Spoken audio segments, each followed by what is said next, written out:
With the prospect of our nation's first African-American president or first female vice president at hand, we think it's a good idea to take a look back at another history-making presidency, that of our first white male president. And by that I mean our first president.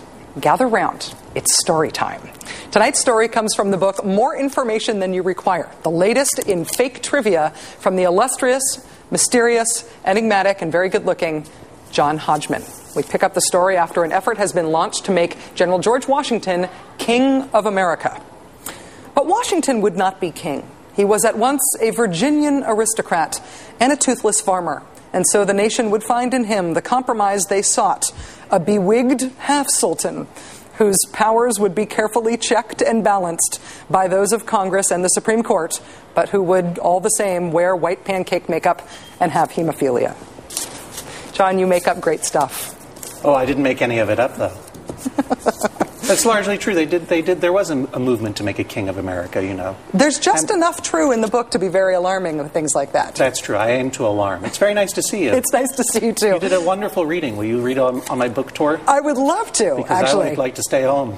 John Hodgman is the author of More Information Than You Require. You may know John as the PC from the I'm a Mac and I'm a PC ads. He's also The Daily Show's resident expert on everything from elitism to oil addiction to spirituality. You may also know him from the public radio juggernaut that is This American Life, and the new book, More Information Than You Require. John, you essentially have made a living being sort of a fake expert. Yes, that's correct. It's a good job, too, let me tell you. It requires very little research. How much real goes into being fake so that your fake trivia and your fake expertise alarms people about the real world? Well, the first place you look for fake expertise is in your own brain.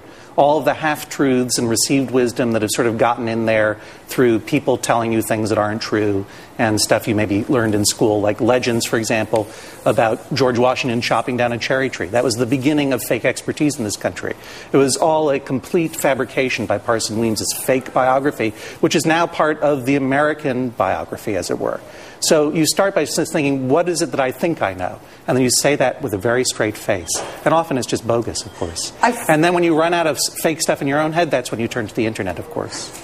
I feel like what you've just done, though, is you just impersonated a 2008 campaign consultant. What do people believe that is totally untrue, but they've got sort of a prejudiced inkling toward it that I could say with a straight face and capitalize on politically? Absolutely. That seems like the same way of thinking that drives us to what this fact-free campaign we've had. It's storytelling, do you know? And jokes are perhaps the shortest stories that there are in the canon of fiction. But then, you know, political smears are probably the longest lasting. We will remember them forever. Yes, if only because we can't get the smell of them off our clothes. Yes, indeed. Did Sarah Palin's appearance on Saturday Night Live this weekend do her some good politically, do you think? Well, I don't know. You know, I only watched little snippets. I turned it on for a second and I couldn't watch anymore. Why not? Well, I feel like I have been asked to watch her reinvent herself a couple of times now. I've been asked to see her finally show who she is. What I saw was, you know, someone who's very comfortable in front of the camera. She can do this very well, do you know? But, you know, I feel like she's had her chance to show me who she really is, and I'm not seeing any more at this point. So I didn't want to see another reinvention necessarily, and, you know. One thing that has struck me about Sarah Palin's, I guess, introduction to the American people, an introduction to the polity, is this idea that her own belief and insistence that she is qualified for the job that she is seeking is itself supposed to be evidence that she is qualified. Well, I mean, that's been a hallmark of the past 8 years of polity, exactly. It's this magical thinking. If I say it is so, it must be true. Yeah. If I say that I mean, look, she's a capable governor, it would seem. She won that election. She's very well supported in Alaska. But just because of that, it does not automatically make her a national figure. The biggest failing, of course, is her inability to speak on a national media stage. She had no experience. It's nothing against her. She'll probably get the experience eventually and be very good at it. But that Katie Couric interview revealed what was irredeemably true about her, which is she just hadn't done it before. And you can't pretend that you've done it before and fake your way into a job of that caliber. And it is sort of part of the job. You do have to be able to explain yourself in cogent terms to members of the media in order to be an effective president. One of the reasons I find this election so exciting as a fake expert is that it's a referendum on reality. Obviously there's a lot of fiction telling and storyline spinning going on out there. But for the most part, what Barack Obama's message is, you know what's going on. I'm not going to try to tell you different.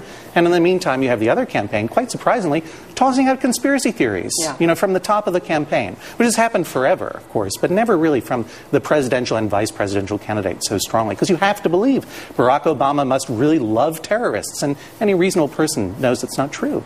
John Hodgman, author of the new book, More Information Than You Require. Thank you so much for being here tonight. Thank you. Next time with cocktails, please. I'm sorry. I've been working on that with the FCC. Well, it's your fancy new TV show. You can't go out anymore.